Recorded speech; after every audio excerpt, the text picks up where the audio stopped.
দেখেন গাইস, অনেকগুলো কিন্তু আজকে হইছে চিংড়ি মাছ। কি অনুভূতি এখানে মাছ ধরতেছো তুমি? এই দেখেন ধরে, দেখেন ধরে লাইভ দেখাবো আপনাদের এখন মাছ ধরাটা। এই যে লাইভ দেখছেন গাইস, লাইভ কিন্তু মাছ ধরলো আকাশ তুমি মাছটা ধরলা। তোমার অনুভূতি কি ভাই? ভাই অনুভূতি আসসালামু আলাইকুম। আজকের ভিডিওটা ব্লগ ভিডিও হতে চলেছে। তো দেখতে পাচ্ছেন এখানে একটা লেক দেখতে পাচ্ছেন আপনারা।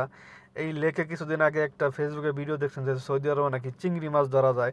তো আমরা সেই চিংড়ি মাছ ধরতে চলে আসছি এখানে। তো এই সাইডে যে পাহাড় দেখতে পাচ্ছেন, উঁচা উঁচা পাহাড়, ঠিক আছে। এখানে ওরা অনেক মজা করতেছে। এই সাইডে পাহাড়ের ভিতর দিয়ে একটা লেক বয়ে গেছে, আর পাহাড়ের উপর থেকে একটা কৃত্রিম ঝর্ণা তারা সৃষ্টি করেছে। সেই ঝর্ণার ভিডিওটা আমি করতে পারিনি। ঝর্ণা এখান থেকে 1 কিলো আর একটু দূরে, সেখানে আমরা যেতে পারিনি। তো আমরা এখন আসছি এই লেকের ভিতর থেকে চিংড়ি মাছ ধরতে। তো আমরা এখন সবাই সেলফি তুলতে ব্যস্ত, যার যার মতো সেলফি তুলতেছে, একজনে ব্লগ ভিডিও বানাইতেছে। তো আমি আপনাদের ভিডিওটা ঘুরে ঘুরে দেখানোর চেষ্টা করতেছি।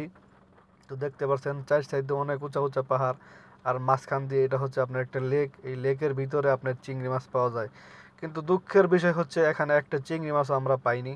আমরা খুব হতাশ হয়ে গেছি যে চিংড়ি মাছ কেন নাই। তারা যে ভিডিওতে দেখাইছে যে এখানে অনেকগুলো চিংড়ি মাছ পাওয়া যায়, তাহলে চিংড়ি মাছ গেল কোথায়? তো কি চিংড়ি মাছ খুঁজতে খুঁজতে আমরা হয়রান হয়ে গেছি, চিংড়ি মাছ আমরা দেখা মিলেনি। তো আমি আপনাদের ভিডিওটা সামনে থেকে আবার ঘুরে চেষ্টা করতেছি দেখানোর জন্য। দেখেন আমি এখানে ভিডিও করতেছি, আরগুলো সবগুলোই সেলফি তুলতে ব্যস্ত। আমাকে বলতেছে সবুজ ভাই ভালো করে ভিডিও করেন, যাতে সবাইকে দেখা যায় ভিডিওতে। ব্লগ ভিডিও যেহেতু বানাইতেছেন, একজনে তার বইয়ের লগে, গার্লফ্রেন্ডের লগে ফোনে ব্যস্ত, আরেকজনে কইতাছে যে কার সাথে কথা বলতেছে, আরেকজনে বলতেছে হাই সবাই ভালো আছেন কিনা। তো আরেকজন ওই যে দেখেন পিছনে ক্যামেরাম্যান, সে সেলফি নিতেছে এবং কি ব্লগ ভিডিও বানাইতেছে। কি আশ্চর্য বিষয়! কোথায় আসলাম? আমরা আসছি চিংড়ি মাছ ধরতে, কিন্তু দুঃখের বিষয় এখানে কোনো চিংড়ি মাছ পেলাম না আমরা, ঠিক আছে।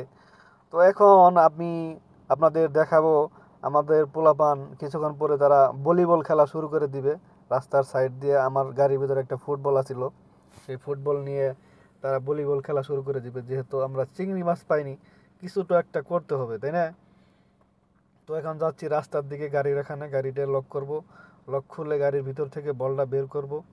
বল বের করে তাদেরকে দিব যে তোমরা ভলিবল খেলো ছোটো পোলাপানের মতো, ঠিক আছে। দেখেন আসলেই অনেক সুন্দর পাহাড়টা, দেখেন কত উঁচু উঁচু পাহাড়। এই পাহাড়ের ভিতর দিয়ে নিচ দিয়ে একটা ঝর্ণা বয়ে গেছে।